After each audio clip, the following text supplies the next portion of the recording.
Hello and welcome to Bear News. My name is Shelly Schwartz. Every October brings a host of new films for Halloween and horror fans to enjoy to celebrate the spooky season. Hocus Pocus 2, the long-awaited sequel to the 1993 classic, premiered on Disney Plus on September 30th. On its opening weekend, the film broke the streaming record on Disney Plus, becoming the most-watched film premiere on the platform to date. Praised for its nostalgia and campy humor, but critiqued for its uneven plot, the film garnered lukewarm reviews. Despite similarly moderate reviews of the first film, the Hocus Pocus franchise is known for its passionate fan base. A post-credits scene teased a potential third installment, signaling the possibility of a Hocus Pocus 3 in the future. After 44 years of failed attempts to murder a babysitter, Michael Myers has retired. Halloween Ends, the final installment in the slasher film franchise spanning 44 years, released on October 14th. The film grossed a little over $20 million on its opening day. Though the film didn't meet expected projections, it skyrocketed to the top of the box office. The film garnered moderate reviews, with many criticizing its focus on new characters. Despite the franchise's notoriety for its many disconnected timelines and its hit-or-miss response from critics, the Halloween franchise is the highest-grossing horror film franchise in the United States, grossing over $833 million to date worldwide. Today, our Bear News crew dressed up to celebrate our Halloween episode. Let us know what you're going as this year on our Instagram at BearNewsUNCO. Beloved actor and comedian Leslie Jordan died on Monday morning in a car accident at the age of 67. Jordan was driving and had a medical emergency which caused him to crash into the side of a building. Jordan earned an Emmy in 2006 for his role as Beverly Leslie on Will and Grace. Are you looking for a new place to find support on campus? Mia Olivas has information about the Center for Women's and Gender Equity.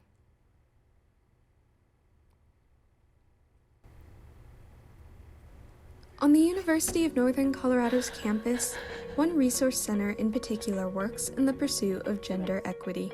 I'm Rosie. My pronouns are she, her, hers, and they, them, theirs, and I'm a graduate assistant at the Center for Women's and Gender Equity at UNC.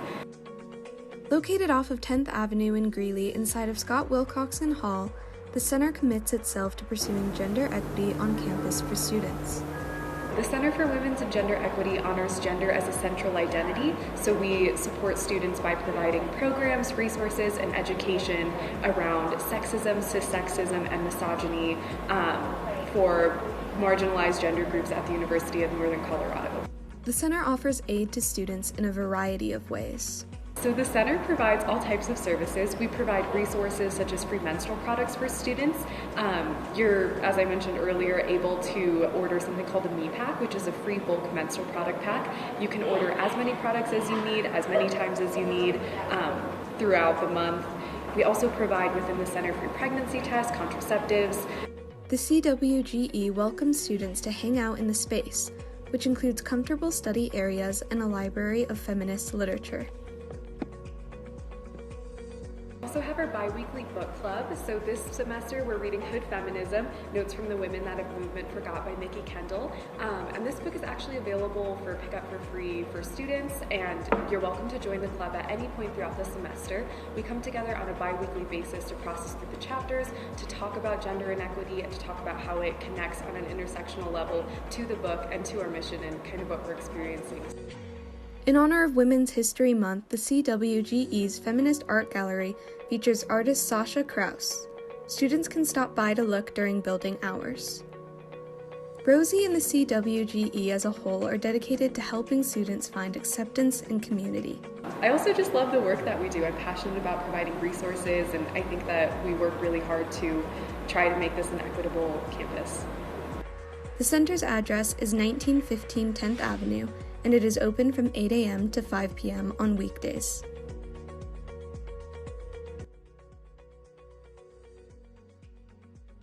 Speaking of gender empowerment, the highest-selling female artist of 2021, Taylor Swift, broke several records this past week. Taylor Swift released her new album titled Midnights last Friday.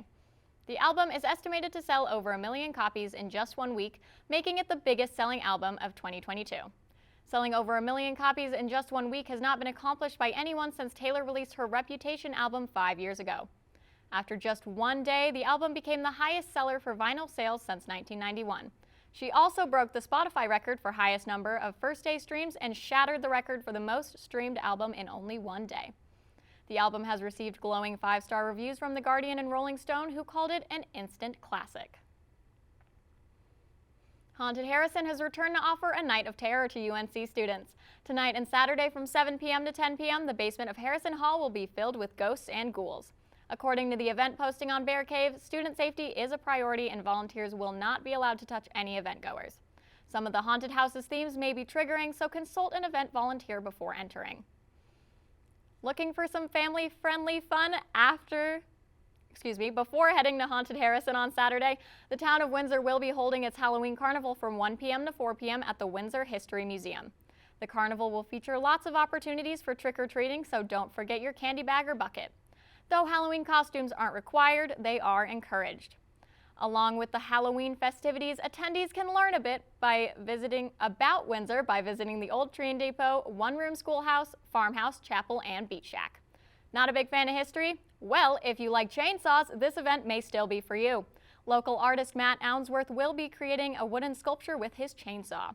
His past works have included Sasquatches and dragons, so who knows what spooky character he could create. For more information about this event, head to the link below at recreationliveshere.com/250/Halloween-Carnival. If you're going out on Halloween night, Bear News has got you covered with safety tips for your spooky adventures. Take care of your friends and others, know your limits, and don't do anything you're not comfortable with. Traffic incidents rise on Halloween, so pay attention to your surroundings. Wear reflective, flame-resistant costumes, and most importantly, don't endanger your fellow bears by drinking and driving. Make this Halloween a spooky one, but not a scary one. Have fun and be safe. Now, we'll head to Sam with the weather. Thank you, Shelly. This morning, we had some nice showers that were pretty cool, but across Colorado, in the eastern part of Colorado, we got the 50s and 40s. This morning, we heard we got some snow in Colorado Springs, and that snow is starting to move south along I-25 down into Trinidad. But right now, currently, 44 in Pueblo, 31 in Colorado Springs with that snow, 39 in Denver, but Greeley, we got that 53 degrees. But looking across the week in Greeley, today we had a high of 53.